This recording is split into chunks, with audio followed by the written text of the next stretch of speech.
Carlson, tonight in early 2009, more than 12 years ago, the Obama administration made a surprisingly, probably unprecedented accusation against Westchester County, New York, a pretty liberal place. According to the Obama administration, Westchester was an instrument of white supremacy, not the good liberals who live in Westchester, Bill and Hillary Clinton, Alexandria Ocasio-Cortez, many others. No one accused them of being bigots. The problem was the buildings they lived in. All those single-family homes, row upon leafy row, set back from the street, well-tended lawns, mailboxes. Those were all examples of racism, literally structural racism. And the only solution the Obama people announced was much greater density, more subsidized housing complexes in Westchester, more high-rise apartment buildings, maybe some drug-addicted vagrants living on the sidewalk begging for change. Only if Westchester County became more like the Bronx could it become non-racist. Well, this was all something of a surprise to the people who live in Westchester, again, most of whom are dutiful liberals. They didn't realize they had a white supremacy problem. Between 2000 and 2010, for example, according to the census numbers, Westchester's Black and Hispanic population had risen by more than 50%. So how could the county be racist? It didn't seem to make any sense. In court, the Obama administration explained their reasoning. They singled out Westchester's practice of standard zoning. That referred to county regulations that restricted the height of certain buildings and limited the placement of sewers to protect the drinking water. It sounds reasonable. But according to the Obama administration, those were restrictive practices. Restrictive practices is a legal term that under civil rights law means they were racist. And because they were racist, the Obama administration withheld more than $20 million in federal funds from Westchester County. If the county wanted the money, it would have to construct 10,000 low-income, high-density, very non-racist apartments. So this battle, it didn't get a lot of news coverage, but it went on for all 8 years of the Obama administration. And in the end, to its credit, Westchester fought back because they could afford good lawyers, and they eventually won in court. But many places couldn't afford good lawyers. They're not as rich as Westchester, so they had to relent. Under pressure from federal ideologues, communities in Oregon and Minneapolis, for example, with very little news coverage, abolished single-family zoning. This all happened in recent years. The question is, why is it happening? The goal isn't to eliminate racism. The goal is to eliminate suburbs. So rather than improve the lives of people who live in crappy places, the idea is to destroy the lives of people who live in nice places. Why would you want to do that? Why would you want to eliminate the suburbs? Well, there's a very clear political reason. Suburbs are typically purple politically. Republicans can win just as Democrats can. But if your goal is to make the country a one-party state, you'd want to change this. You'd want to make suburbs into cities. And if you did that, you'd win every time. Democrats win cities. Of the 10 biggest cities in the United States, Democrats run 9 of them. Of the 50 biggest, they control 2/3. That doesn't mean they're good at running cities. They're not. Many of our cities are on the verge of collapse. People are running away from them. But making cities better is hardly the point. Winning elections is the point. Democrats are happy to admit this. Here's Congresswoman Ayanna Pressley of Massachusetts from yesterday. Watch. Human and physical infrastructure. Progressives in Congress have been leading this fight. Care economy is infrastructure. Climate justice is infrastructure. Housing justice is infrastructure. Transit, public transit justice is infrastructure. And so these bold investments must be made to support workers and families in order for us to have a just, equitable, and robust recovery from this pandemic. Housing justice. It sounds like a term that maybe Ayanna Pressley just made up. What does that mean? Well, if most people were asked, they would say it means you're not allowed to prevent people, regardless of what they look like or where they're from moving into a specific neighborhood. And that's true. That's been federal law for a long time, more than 50 years. You can't discriminate in housing sales, and you shouldn't be able to. But that's not what she's talking about. She's talking about something very different. She's saying if neighborhoods look different, then by definition, they're racist. If one is nicer than the other, you have to make it less nice, or else that's not equity. The Obama administration was on this early. In 2015, the Department of Housing and Urban Development under Obama issued a final rule on what it called affirmatively furthering fair housing. Now, according to the HUD secretary at the time, Julian Castro, The Fair Housing Rule was simply intended to enforce the Fair Housing Act of 1968, the law that makes it illegal to discriminate in housing sales or in renting on the basis of race. Again, that law has been on the book a long time, and it's not controversial.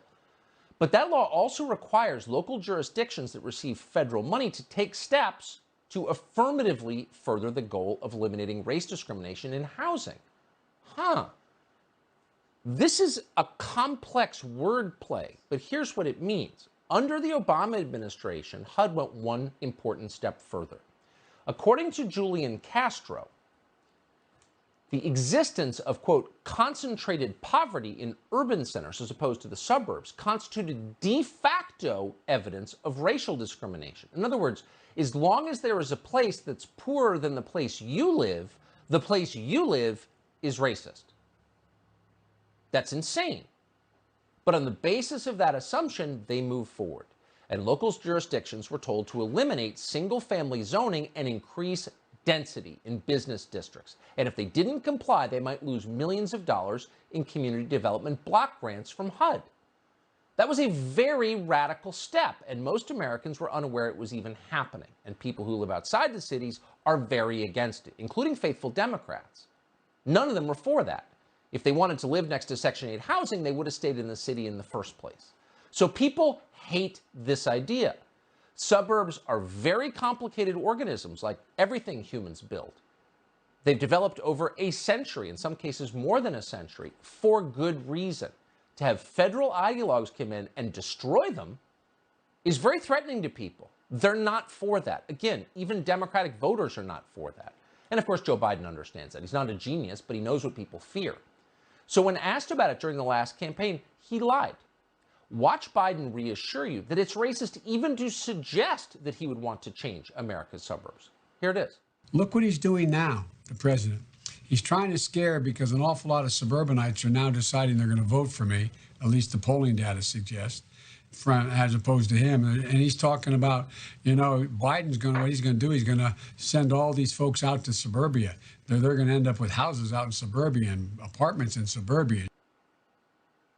Yeah. Well, a lot of suburban voters did vote for Joe Biden, partly on the basis of that claim that he wasn't going to send a lot of people to the suburbs. But that was a complete lie. Now Joe Biden is preparing to do just that. Now, at the time, his defense was that the HUD rule by itself was not enough to restructure and eliminate suburbs. Local communities that didn't want to comply with the rule could simply refuse HUD grants. They'd lose millions of dollars, of course, but they could survive. What Biden didn't say is that the HUD rule was just the first step. In his new infrastructure plan, which you can read online, and you should, Biden calls for dramatically expanding the federal government's power over suburbs. The plan calls for implementing the provisions of something called the Home Act. That was a bill first proposed by Cory Booker of Newark, who is a lunatic and reckless. That legislation goes much farther than anything the Obama administration even attempted. It would cut billions of dollars of federal funding to any local government with, quote, ordinances that ban apartment buildings from certain residential areas or set a minimum lot size for a single-family home. So you, under this law, if you're a town, are no longer in charge of how large your lot sizes can be. You have no control over anything. What's the point of having a local government at that point? But it goes farther. The Home Act doesn't simply cut off HUD funding to suburbs that don't comply with its equity rules.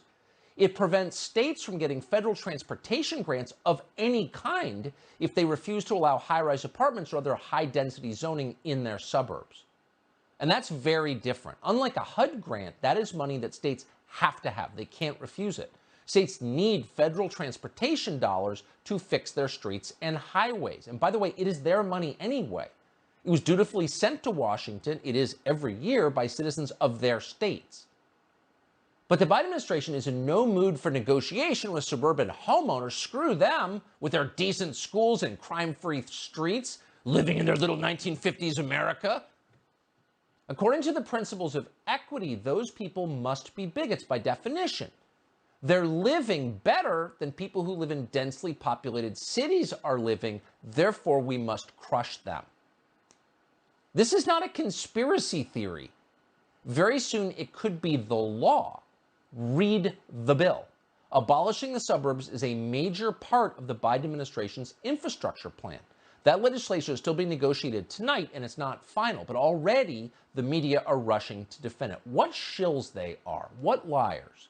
Here's USA Today, for example. USA Today, the nation's largest, quote, newspaper, quote, Biden's proposal would award grants and tax credits to cities that change zoning laws to bolster more equitable access to affordable housing.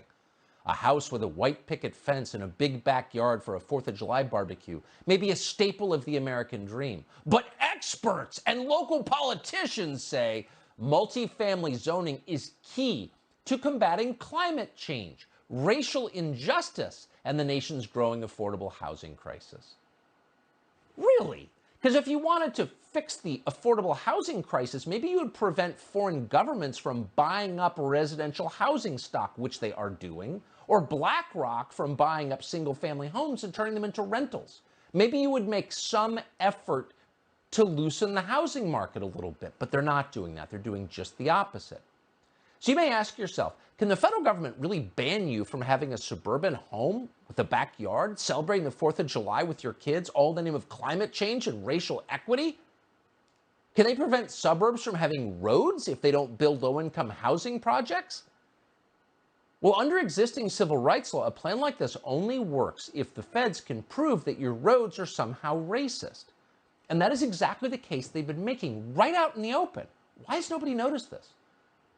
It's not just the Obama administration that says roads and buildings are racist. Pete Buttigieg is now saying it too. Watch this. The interstate system was built to keep certain groups in and certain groups out. So it was built on a racist system, correct? Yeah, often this wasn't just an act of neglect. Often this was a conscious choice. There is racism physically built into some of our highways. Eisenhower's interstate highway system is now racist? Really? I-95 is? Route 5 is racist? Tell us how, Pete Buttigieg. Does he even believe that? No, no one believes that. Just like nobody believes that Westchester County is bigoted because it has rules about where you can put a sewer drain. It's not about racism. Stop with that. It's about power. For Democrats, the goal of this infrastructure plan is permanent control over the federal government. And for multinational corporations like BlackRock, the point is driving down the cost of homes even further and building more apartment high-rises in the suburbs. That has been the goal of the most powerful people in the world for some time. In fact, it was just a few years ago, it was 2016, that the World Economic Forum released a video explaining, and we're quoting, "You'll own nothing and you'll be happy."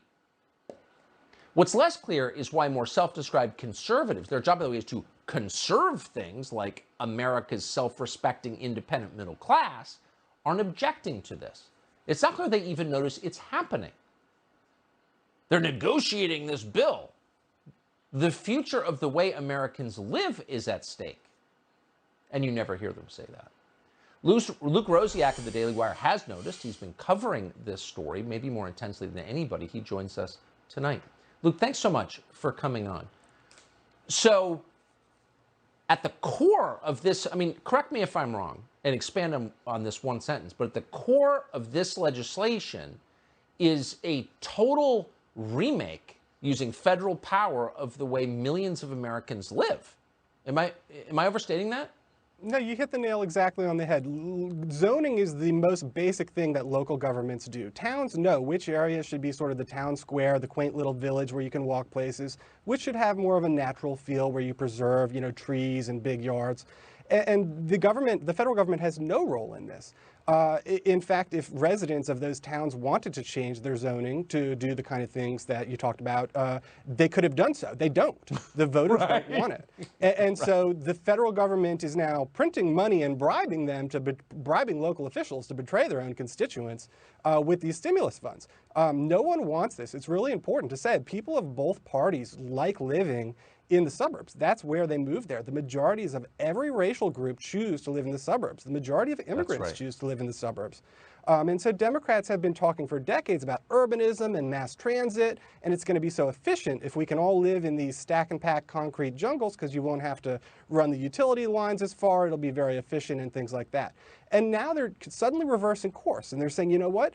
it's actually bad to live in cities. There's a lot of minorities there, and it's not fair that they have to live there because they're very undesirable. It's hot and crowded, and the concrete really heats up in the summer, and it's not fair. They don't have nature. So let's all take them and put them all in the suburbs. How are we going to fit them all? With large buildings. So it really is equity in action. Equity means forced equal outcomes by taking the worst outcome that no one would want and making sure everyone has it. And so that's it right there. Because like if you're mad about Lake Forest, why don't you fix Chicago? If you hate New Canaan, why not fix Brooklyn? Like why don't they fix things rather than destroy them?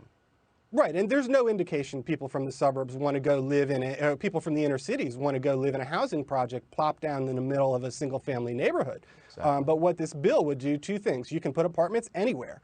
In single-family neighborhoods, your next-door neighbor's lot could literally be turned into a town or to an apartment building, or let's say you live on like a 1/10 of an acre where that's too small. Maybe that's why BlackRock is buying up entire neighborhoods. You buy 3 or 4 of those and you consolidate them and you build an apartment building. The second thing is historically people have different preferences. Some people prefer convenience, some people prefer privacy.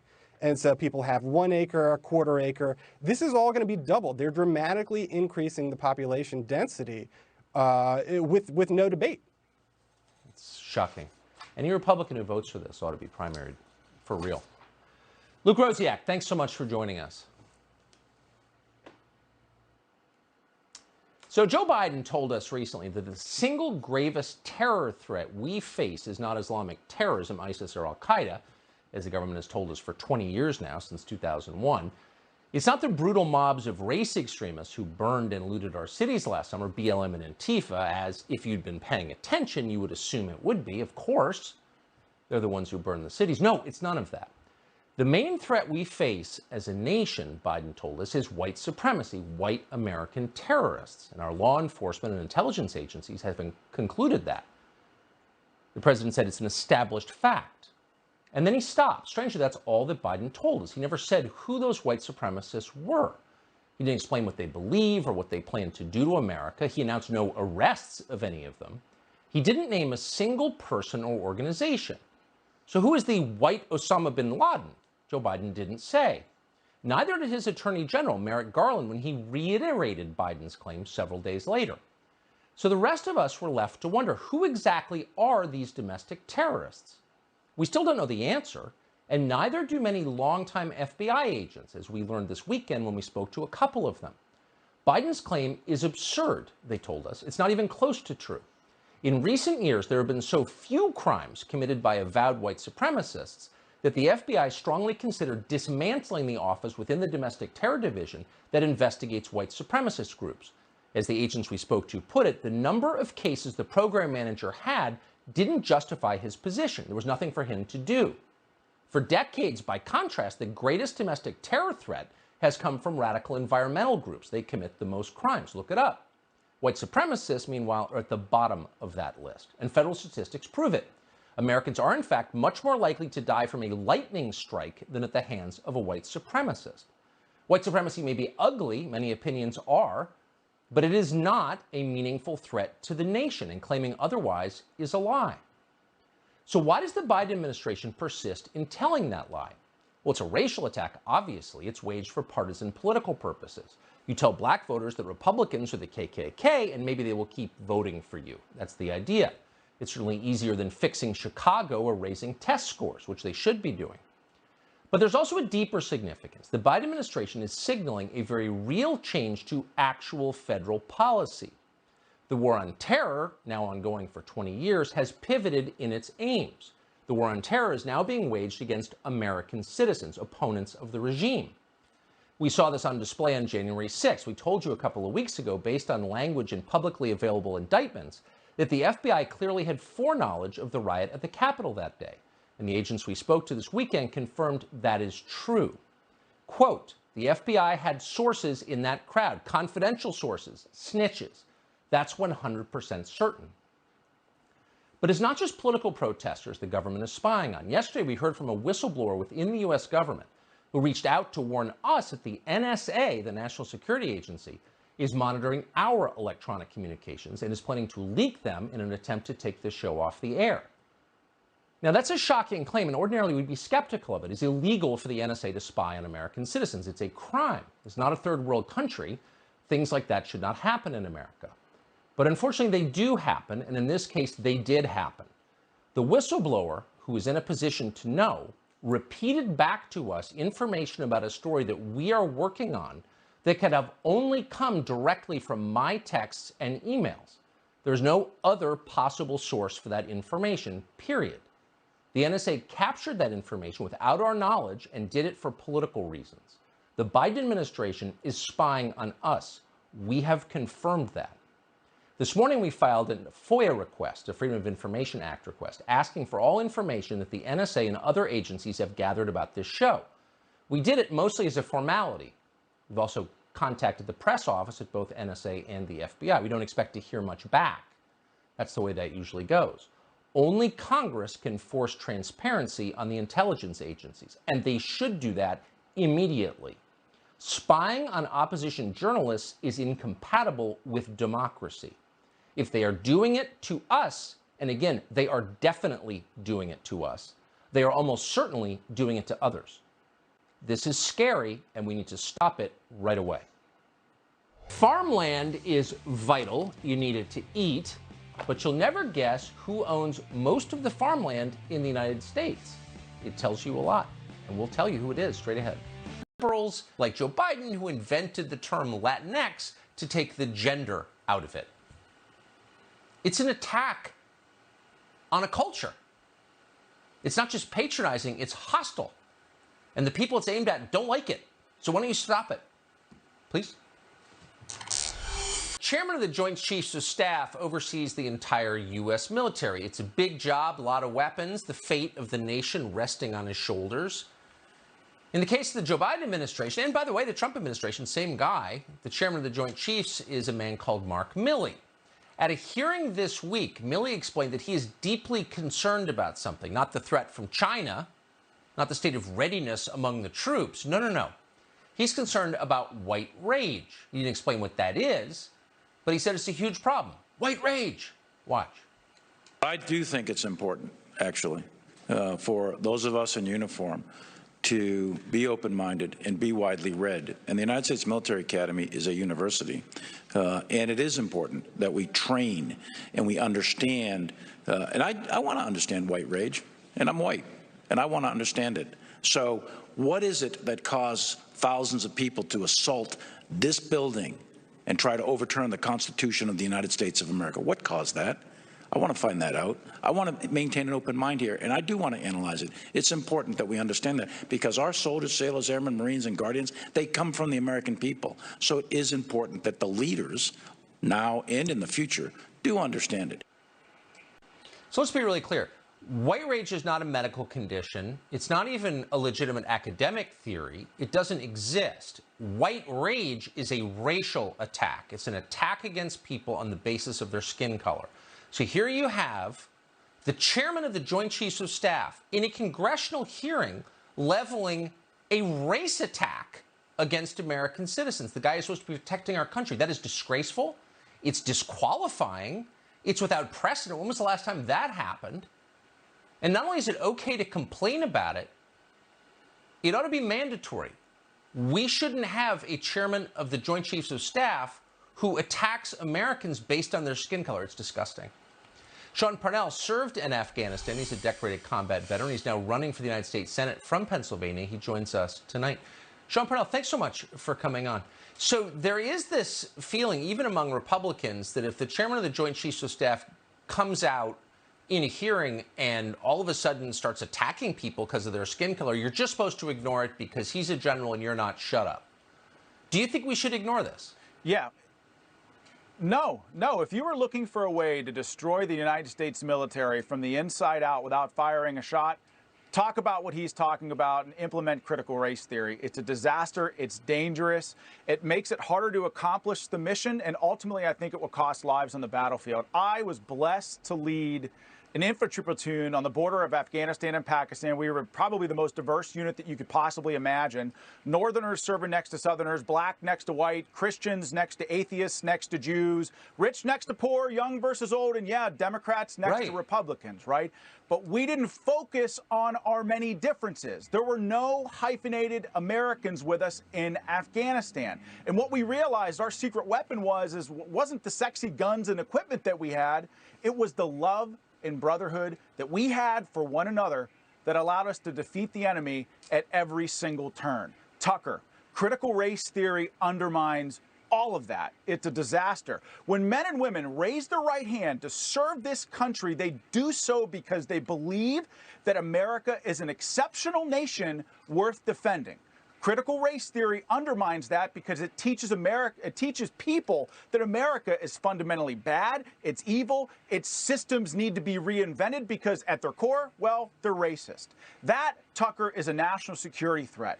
And what truly bothers me is the chairman of Joint Chiefs of Staff should be focused on an exit strategy in Afghanistan. Been in Afghanistan for 20 years, over half of my life. And instead, he's reading Lenin, Marx, studying critical race theory. How about we get an exit strategy in Afghanistan? How about we focus on bringing our men and women home and taking care of them when they come home? Because, Tucker, if the chairman of the Joint Chiefs does not recognize the threat, the caustic nature of critical race theory and the threat that it poses to our military, then I think that he should consider resigning. Well, I couldn't agree with you more. And I love your point that our military is successful because it's that people who are in a lot of ways different are united in a mission as Americans. And when you fray those bonds, when you force people to focus on what divides them, you're a less effective fighting force. I mean, since you put it that way, it makes a lot of sense. Why wouldn't he know that? Yeah, critical race theory is a threat because it divides people into little groups, and it undermines trust on the battlefield. And if there's no trust on the battlefield, when the bullets start cracking by your head, I mean, there's hesitation. That hesitation leads to death on the battlefield, right? Soldiers need to be able to come together, look past their many differences. In fact, that's part of the training. So critical race theory needs to go away. In fact, members of Congress on both sides of the aisle need to act. We should ban critical race theory from the military yesterday. Amen. Really quick, looking from the outside in, the U.S. military seems like by far the least racist institution in American life and has been for many decades. Is that, yeah, right? That's the way it seems in a great way. It's absolutely true. We have been a colorblind culture in the United States military for almost 200 years. We've gotten a lot of things right. Keep your politics and your social experiments out of our military, and let us focus on what we were always intended to do, protecting the United States of America and winning wars. Yeah. Sean Parnell, so nicely put. Thanks for coming on tonight. Good luck in your race. Thanks, sir. You got it. Well, the evidence of the revolution around us is everywhere. Erasing history, renaming schools, tearing down statues. What is going on here? Well, they're trying to build utopia. That's actually what it is. We had a fascinating conversation with Angela Nagel, who's a historian and a pretty deep thinker, about that question. That's next. Title lock. The difference between the modern left and the modern right, if you're being totally honest about it, is the modern left is a little bit deeper. They don't just attack policies, they attack history.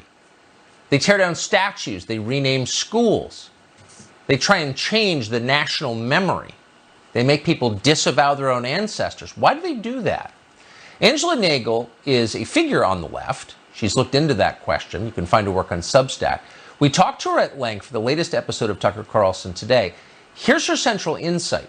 What they're trying to do is bring about utopia. What happens then?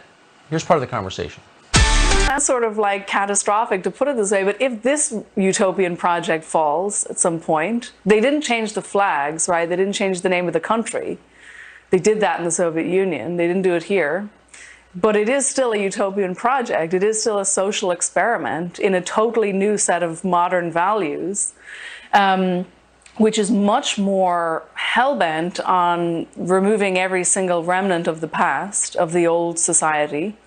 And if this, you know, if the only thing holding this together is consumer society in a way, right? And if that fails, if there's some economic catastrophe or something like that, what of the old society will remain? Will too much time have passed? Will the destruction have been too complete, or will it reemerge? I mean, it's hard. So it used to be that the United States has, you know, it's for 100 years been fundamentally a consumer society, but it also was undergirded by the founding documents and the civil society they gave birth to. But it wasn't a consumer society in the way that the Cold War meant that there was basically a blank check for science, right? And, you know, any amount of money on like nuclear project or space projects or whatever was given to, and so as a result, there was this massive technological advancement.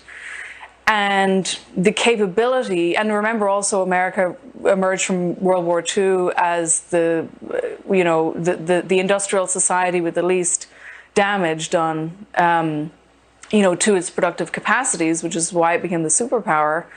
And, you know, so that consumerism on that scale had really never been seen in the world before. I mean, people bought things, people traded things, but consumerism on the scale that became normal in that Cold War period, you know, was unique in human history. So has any utopian project ever succeeded that you're aware of? Well, this is the only one that still stands, so we will have to see. Where do you think this is going? I mean, I do think that, you know, I think that the case that I was making, that consumerism is the thing holding a lot of this together, I think that if that fails, the fact that the current government have in peacetime done the spending that they have is actually kind of unheard of. And so I think on some level they understand that economics is that when you remove everything else, when you do not allow a society to have hold anything sacred, have any moral values, have any traditions, then you have kind of gutted the whole basis of society, the framework for meaning in life, and all you have is economics. And so the economics can't be allowed to fail. And so they're just going to keep pumping money at this thing until, for as long as they possibly can. In terms of what happens to the left, I don't really see any hope there. Angela Nagle was on the left for a long, long time, and then she woke up one morning and realized, wait a second, they don't care about people at the bottom.